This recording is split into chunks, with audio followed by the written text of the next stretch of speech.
গোলাম রাব্বানী তিনি যে প্রক্রিয়ায় ভর্তি হয়েছিলেন তার ভর্তি ছিল পুরোপুরি অবৈধ।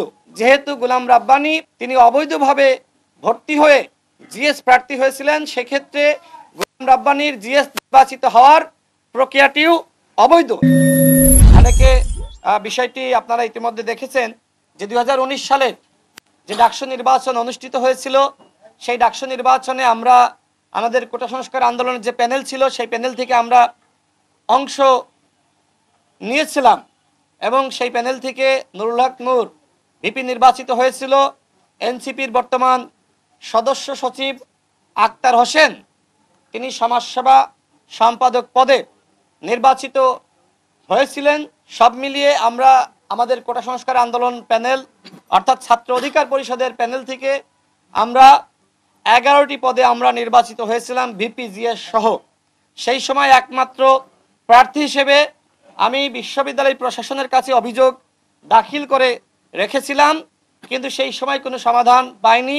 আপনারা জানেন যে গতকাল ঢাকা বিশ্ববিদ্যালয়ের একাডেমিক কাউন্সিলের সভায় সিদ্ধান্ত গৃহীত হয়েছে, যেহেতু ছাত্রলীগের সাবেক সাধারণ সম্পাদক, এখন তো নিষিদ্ধ ছাত্রলীগ, এবং ডাকসুর অবৈধ জিএস গোলাম রাব্বানী যেহেতু অবৈধভাবে এমফিলে ভর্তি হয়ে তিনি ডাকসুর জিএস পদে নির্বাচন করেছিলেন এবং তাকে যে প্রক্রিয়ায় যেভাবে তাকে জিএস হিসেবে ঘোষণা করা হয়েছিল সেটি ছিল অবৈধ।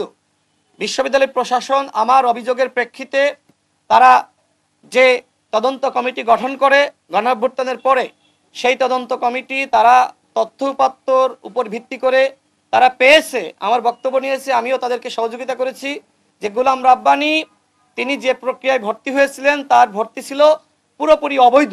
যে কারণে এর আগে সিন্ডিকেটের মিটিংয়ে গোলাম রাব্বানীর ছাত্রত্ব সাময়িকভাবে বাতিল করা হয়েছিল। গতকাল গোলাম রাব্বানীর এমফিলের ছাত্রত্ব চূড়ান্তভাবে বাতিল করা হয়েছে। এক্ষেত্রে তদন্ত কমিটির পক্ষ থেকে তারা যে বক্তব্য সেখানে উল্লেখ করেছে, যেহেতু গোলাম রাব্বানী তিনি অবৈধভাবে ভর্তি হয়ে জিএস প্রার্থী হয়েছিলেন, সেক্ষেত্রে গোলাম রাব্বানীর জিএস নির্বাচিত হওয়ার প্রক্রিয়াটিও অবৈধ। এক্ষেত্রে খুব শীঘ্রই আনুষ্ঠানিকভাবে ঢাকা বিশ্ববিদ্যালয় প্রশাসন তার জিএস পদ বাতিল করবে এবং আমি সেখানে উল্লেখ করেছিলাম যে আমরা যারা ভুক্তভোগী আমাদের ক্ষেত্রে ন্যায় বিচার নিশ্চিত করতে হবে। তো সেক্ষেত্রে আমরা ইনশাল্লাহ ন্যায় বিচার পেতে যাচ্ছি। দীর্ঘ 7 বছর ধরে বিষয়টি নিয়ে আমরা লড়াই করেছি, এই লড়াইয়ে আমরা বিজয়ী হচ্ছি। আপনাদের এই বিষয়টি আমি অবহিত করলাম যে ছাত্রলীগের সাবেক সাধারণ সম্পাদক গোলাম রাব্বানীর ছাত্রত্ব বাতিল হয়েছে, তার ডাকসু পদও খুব দ্রুত সময়ের মধ্যে বাতিল হবে।